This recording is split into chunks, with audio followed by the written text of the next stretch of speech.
निर्देश दिया। लगभग 13 सालों के बाद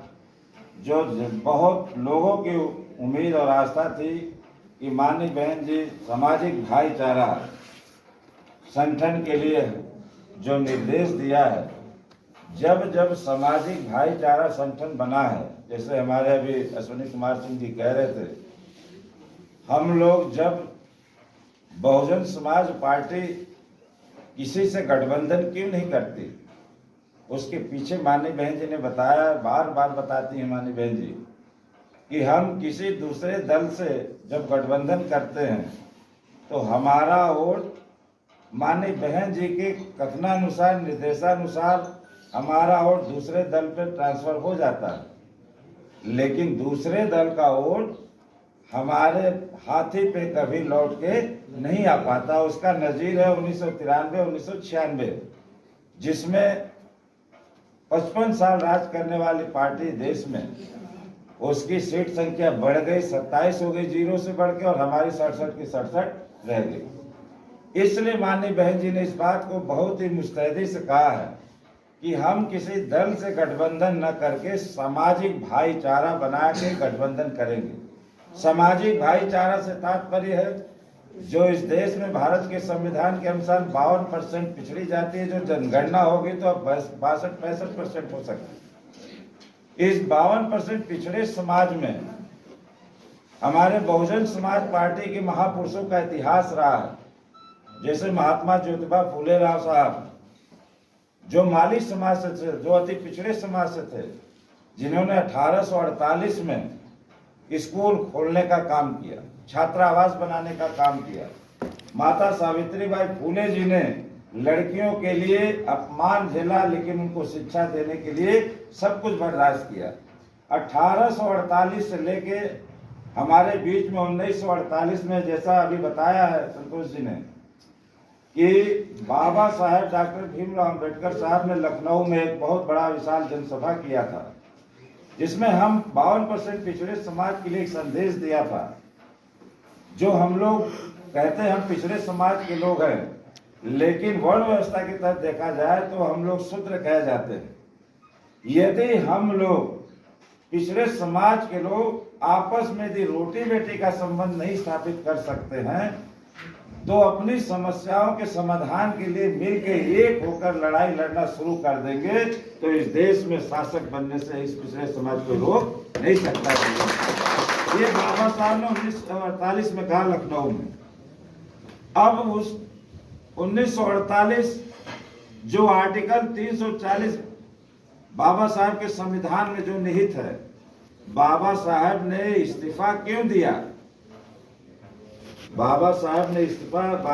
के इस्तीफा देने का एक कारण ये भी था कि जो आर्टिकल 340 संविधान में पिछड़े समाज के लिए नौकरी और शिक्षा में जो आयोग था, उसको संविधान में पूर्ण रूप में लागू न होने की वजह से, बाबा साहब की मंशा के अनुरूप काम न होने से, बाबा साहब ने पिछड़े समाज की भलाई के लिए उस मंत्री पद से इस्तीफा देने का काम किया, जिसको कालांतर में जब 1984 14 अप्रैल 1984 को बहुजन समाज पार्टी बनी, जिनके अथक 6 सालों के प्रयास से 1990-1989 तक इस देश में चारों दिशाओं में माननीय कांशीराम साहब, आदरणीय बहन कुमारी मायावती जी ने इस 52% पिछड़े समाज के लिए पूरे देश में रैली की, यात्राएं की और लोगों को जगाने का काम किया, और दिल्ली के वोट क्लब पे लगभग 48 दिनों का धरना प्रदर्शन दिया, और जो नारा लगा मंडल कमीशन के बारे में, जो काका कालेलकर पिछड़े समाज के लिए जो आयोग गठित था, वो भी कूड़ेदान में चला गया। जो 55 साल इस देश में शासन चला है, तो मंडल कमीशन, यदि आज हम लोग बैकवर्ड क्लास के लोग 52% में 27% आरक्षण में पाए हैं, तो ये और किसी की देन नहीं है, ये बहुजन समाज पार्टी माननीय कांशीराम साहब और आदरणीय बहन कुमारी मायावती जी के संघर्षों की देन है। इस बात को इसलिए भी समझना आवश्यक है कि जब जब हमारा भाईचारा बना तो हमारी तय है। आज माननीय बहन जी ने पिछड़ा वर्ग आयोग गठित किया, पिछड़ा वर्ग समाज कल्याण से हटा के पिछड़ा वर्ग आयोग गठित किया। माननीय बहन जी ने पिछड़े समाज के लिए इस छात्रावास में स्कूलों में 27% आरक्षण दिया। माननीय बहन जी ने आज पटेल समाज, कुर्मी समाज के बेटे को सम्मान करने के लिए छत्रपति साहू जी महाराज, जो महाराष्ट्र कोल्हापुर में के महाराजा थे, उनको जो सम्मान महाराष्ट्र की धरती पे नहीं मिला, उसको सम्मान, उससे बड़ा सम्मान आदरणीय बहन कुमारी मायावती जी ने अपने शासन काल में छत्रपति साहू जी महाराज के नाम से मेडिकल कॉलेज बना के पूरे देश में एक समाज को सहयोग देने का काम किया। आपके बीच में अलीगढ़ में नाई समाज, आपको ताज्जुब होगा कि अलीगढ़ में श्री बिहार के पूर्व मुख्यमंत्री श्री कर्पूरी ठाकुर जी की प्रतिमा माननीय बहन जी के द्वारा लगाया गया। पिछड़े समाज की बात करें हम तो हमको क्यों जुड़ना चाहिए? आज हम यहाँ श्री शंकर यादव जी के आवास पे हैं। कल्पना करिए कि बहुजन समाज पार्टी और समाजवादी पार्टी का गठबंधन नहीं होता तो ये भाईचारा मजबूत हुआ होता क्या उस गठबंधन के दौरान? आज यादव समाज बहुजन समाज पार्टी में जब गठबंधन हुआ तो यादव समाज मुस्तैदी से जुड़ा, और इस बात का प्रमाण है कि हमने वो भाईचारा बनाया इस देश में। यदि बाबा साहब 89 में या 1990 में श्री वीपी सिंह तत्कालीन प्रधानमंत्री जी के द्वारा बाहर से समर्थन 3 सांसदों को देने के एवज में जो 3 शर्तें थी, में एक शर्त माननीय कांशीराम बहन जी ने लगाया था कि बाबा साहब को इस देश का सर्वोच्च पुरस्कार भारत रत्न मिलना चाहिए। आज हमको फक्र होता है कि उस 3 सांसदों में हरभजन सिंह लाका माननीय बहन जी के अलावा यदि तीसरा कोई सांसद था, पिछड़ी जाति का यादव समाज का बेटा इसी आजमगढ़ की धरती से एडवोकेट हरि रामकृष्ण यादव, जिसे यदि यादव समाज का बेटा सांसद बन के बाहर से समर्थन न दिया होता तो हमारी 3 शर्तों में आज बाबा साहब को भारत रत्न वीपी सिंह द्वारा नहीं मिलता। ये हमारे दलित भाईचारे की पहचान है। आज हम यहाँ बैठे हुए हैं, 7 MP हुआ करते थे यादव समाज के बेटे, भालचंद यादव, बालेश्वर यादव, यही आजमगढ़ से उमाकांत रमाकांत यादव सहोदर भाई, मित्रसेन यादव, हमारे कैलाश नाथ सिंह यादव। जब हमारी बहुजन समाज पार्टी की भाईचारगी मजबूत थी तो हमारे 7 सांसद यादव समाज के बेटे हुए हैं। सरकार किसी की रही हो, लेकिन सबसे ज्यादा सांसद कोई बना था उस समय तो बहुजन समाज पार्टी के द्वारा बने थे। आपको याद होगा कि एक बार 2 MLC बनने थे। मैं इसलिए कह रहा हूं कि हम लोग को समझना चाहिए, हर एक वोट से हार जीत होती है। हमको समझना चाहिए कि जब 2 MLC बनाने थे हमको माननीय बहन जी को, तो आपके बहुजन समाज को जगाने में पिछड़े समाज के बेटे का योगदान, गायक जागृत जत्थे के कलाकार काशीनाथ यादव जी का भी बहुत बड़ा योगदान रहा आरक्षण को जगाने और जागृत जत्थे करने में। माननीय बहन जी ने जब 2 MLC बनाने थे तो श्री काशीनाथ यादव जी को MLC बनाया और 2 ही MLC बनने थे और दोनों ही MLC यादव समाज के बेटे को बनाया, श्री बाबा रामनाथ यादव जी को बनाया। ये भाईचारगी थी। और आज मैं यादव समाज से भी कहना चाहता हूं कि यदि आपका सबसे पहले भला कहन हुआ है और पूर्ण रूप में भला हुआ है तो आपके बीच में ये नजीर है 7 सांसद और 2 MLC यदि किसी ने बनाया, 2 ही खाली थी सीट, तो एक बाबा रामनाथ और श्री काशीनाथ यादव जी को बनाया। उसके बावजूद यदि माननीय बहन जी ने सबसे बड़ा उत्तर प्रदेश में पुरस्कार देने का काम किया तो यही बागी बलिया की धरती से श्री वीरेंद्र राजभर जी गायक है, जिनको माननीय बहन जी ने प्रशस्ति पत्र देके इसलिए सम्मान किया कि यादव समाज का बेटा होते हुए और मिशनरी रहे और आज तक वो टिके और गीत गाते रहते हैं। यदि हमारे बीच में राजभर समाज की बात आती, आपके बीच में यहीं देखिए सगड़ी से यदि हम लोगों ने भाईचारा बनाया होता तो यदि 89 में श्री एडवोकेट रामकृष्ण यादव सांसद हो सकते थे, हमारा भाईचारा बना तो सांसद हुए, और हमारा भाईचारा बिगड़ा तो 2022 में हमारे माननीय श्री शंकर यादव जी विधायक बनते बनते रह गए। ये भाईचारा यदि आज हम लोग फिर से माननीय बहन जी के निर्देश से बनाने का काम कर रहे हैं और ये भाईचारा बन जाए और अपना भाई विधायक बन जाए तो इससे बड़ी उपलब्धि क्या हो सकती है। इसलिए इस भाईचारे को मजबूत करना है। आपके बीच में यही करेली के उपनाम से सम्मानित है कैबिनेट मंत्री श्री चंद्रदेव यादव जी, हमारे बलिया आजम मऊ में श्री कपिल देव यादव जी, माननीय श्री अंगद यादव जी, हमारे बीच में यदि देखा जाए तो कैलाशनाथ यादव सिंह के बेटे इधर हमारे चले जाए आपके बीच में अभी पार्लियामेंट का चुनाव हुआ लल्लन सिंह यादव बलिया से, यही कुशीनगर से हमारे एक यादव समाज के बेटे लड़े। कहने का मतलब कि माननीय बहन जी ने बहुजन समाज पार्टी ने आपके बीच में कभी जाति भेद नहीं किया, मानवता की लड़ाई लड़ी और सर्वजन हिताय सर्वजन सुखाय की बात करके सभी को समता बंधुत्व न्याय देने का काम किया है। यदि राजभर समाज की बात आती है, आज हमारे बीच में पटेल समाज के लोग बैठे हुए हैं। आज यहाँ इस चीज का चित्रण किया हमने माननीय श्री अश्विनी सिंह जी ने कि डंको राम श्री वर्मा जी को उत्तर प्रदेश में विधानसभा के अध्यक्ष के पद पे आसीन हुए। किसकी बदौलत? बहुजन समाज पार्टी हुए। भाईचारा बना तो एक तरफ वर्मा के बेटे बने, यहीं पे मलिक मसूद साहब बने, माइनॉरिटी समाज के बेटे बने, और यहीं पे जब भाईचारा हमारा बना सर्वजन हिताय सुखाय का, तो यहीं से सीपू सिंह जी विधायक बने, बाद में उनकी धर्मपत्नी बनी। ये हमारे भाईचारगी की मजबूती का सबूत है। इसलिए श्याम नारायण यादव जी भी, ये इसलिए मैं कह रहा हूं इस बात को कि माननीय बहन जी ने इस बात को कहा है कि जब हम लोगों ने भाईचारा बनाया है तो हम लोगों ने 4 बार इस उत्तर प्रदेश में शासन किया है। यदि आप सभी लोग सामाजिक भाईचारा बहुजन के अंगों के संग जोड़ लेंगे संगठन बना के, तो मुझको पूरी उम्मीद है कि 5वीं बार 27 में आप लोग मुझको मुख्यमंत्री बना के 5वीं बार इस देश का गौरव बढ़ाने का काम करेंगे।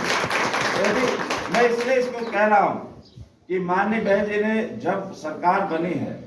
तो सम्मान देने का काम किया है। हीरालाल ठाकुर जी नाई समाज के थे, उनको एमएलसी बनाने का काम किया। प्रजापति भगवती तो उनको बनाने का काम किया। हमारे बीच में पासवान साहब बैठे हुए हैं, इंद्रजीत सरोज इस प्रदेश के सबसे ज्यादा दिनों तक प्रदेश अध्यक्ष रहे, कैबिनेट मंत्री रहे। हमारे बीच में यदि चौहान समाज की बात आती है तो आज हमारे बीच में जो दूसरे दलों में हैं, श्री दारा सिंह चौहान जिनको राज्यसभा का सदस्य बनाया, लोकसभा का सदस्य बनाया, जिनको संसदीय दल का नेता बनाया, हमारे बीच में वही बालकृष्ण चौहान जी को एमपी बनाया, उनको तो राज्य मंत्री का भी दर्जा दिया। हमारे बीच में चौहान समाज की बात आती है तो आपके बीच में श्री फागू चौहान जी जो महामहिम राज्यपाल हुए बिहार और मेघालय के, उनको भी राजस्व मंत्री यहाँ घोषित से कैबिनेट मंत्री बना के सम्मान देने का काम किया। मैं नाम लूं तो बहुत सारे नाम हैं। यहाँ मौर्य समाज की बात आती है, स्वामी प्रसाद मौर्य जी प्रदेश अध्यक्ष हुए, नेता प्रतिपक्ष हुए, और जब सरकार बन रही थी तो वो हारे थे 2007 में, पीछे बैठे हुए थे। लेकिन ये बहन जी का दिल इतना बड़ा है, हृदय जैसा विशाल, कि हारे हुए मौर्य समाज के बेटे को भी बुलाया और 2007 में कैबिनेट मंत्री का उनको शपथ दिलाने का काम किया। ये है पिछड़े समाज का सम्मान माननीय बहन जी ने देने का काम किया। हमारे बीच में चाहे बाबू श्री कुशवाहा हो, चाहे दद्दू प्रसाद जी हो, हमारे बीच में यदि पिछड़े समाज की बात आई है तो सभी को सम्मान देने का काम हुआ। मैं जिस समाज से आता हूँ, राजभर समाज, आज आपके बीच में माननीय बहन जी ने इस बात को भी उस दिन कहा 25 तारीख को कि जिनको हमने बनाया, जो बहुजन समाज पार्टी में बने, श्री रामचंद्र राजभर जी, श्री ओम प्रकाश राजभर जी, ये दोनों लोग लड़के दोनों बाहर हुए। एक ने भारतीय समाज पार्टी बनाया, एक ने मोर्चा बनाया। इन दोनों की तकरार से नुकसान किसका हुआ? समाज का हुआ। और जब बहुजन समाज पार्टी में राजभर समाज जुड़ा था तो थोक के भाव मऊ जैसे छोटे जिले में जब 24 जिला पंचायत सदस्य थे तो 5 जीते थे और 5 कुछ अंतरों से हारे थे। जिला उपाध्यक्ष भी बने हुए थे राजभर समाज के बेटे। ये जब हमारा भाईचारा बना था इस बहुजन समाज के मुख्य अंग के संग राजभर समाज का, तो हमारी स्थिति मजबूत थी। लेकिन जब हम लोग इन लोगों की बदौलत, जिन्होंने पार्टी बनाई, जिनको माननीय बहन जी ने उत्तर प्रदेश का प्रदेश अध्यक्ष बनाया, राष्ट्रीय महासचिव बनाया, जिनको 4 बार कैबिनेट मंत्री बनाया, जिनको 6 बार टिकट दिया, उनके बेटे संजय राजभर को टिकट दिया, और उन लोग इतने उपलब्धि के बाद भी यदि दल को छोड़ के चले गए तो बहुजन समाज पार्टी बेशक लड़ाई और संघर्ष में है, लेकिन जो छोड़ के गए आज उनकी स्थिति बहुजन समाज में रहने से कहीं मजबूत नहीं दिखती है। हमारे सोनेलाल पटेल साहब जिन्होंने अपना दल बनाया, आज उनकी दोनों बेटियां 2 दलों में बना के हैं, वो भी बहुजन समाज पार्टी से ही निकले, जिनको प्रदेश का महासचिव बहन जी ने बनाया था, बहुजन समाज पार्टी ने बनाया था। हमारे बीच में निषाद समाज की भी बात आई। आज धर्मराज निषाद हो, जमुना निषाद हो, चाहे राम भुआल निषाद जी हो या शैवर भारती हो,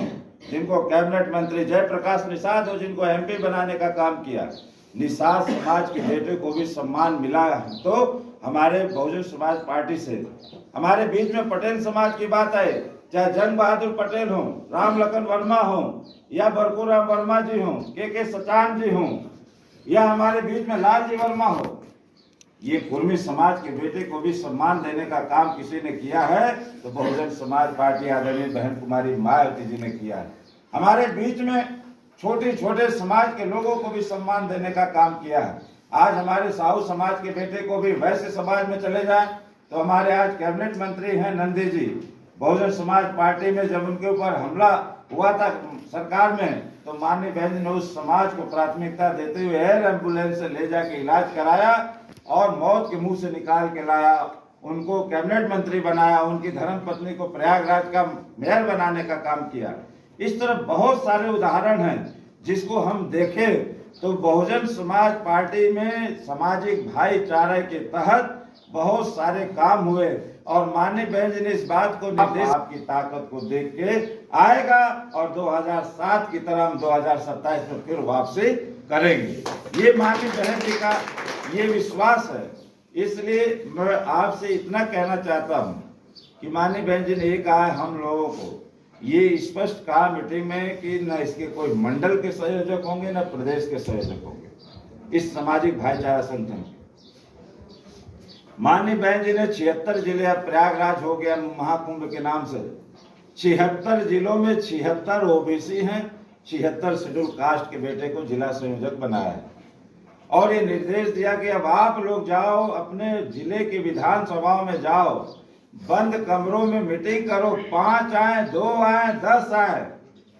ये नहीं कि बहुत बड़ी भीड़ हो, हर समाज के पिछड़े समाज के लोगों को बुलाओ, उनको बताने का काम करो कि आपको किसने छला है,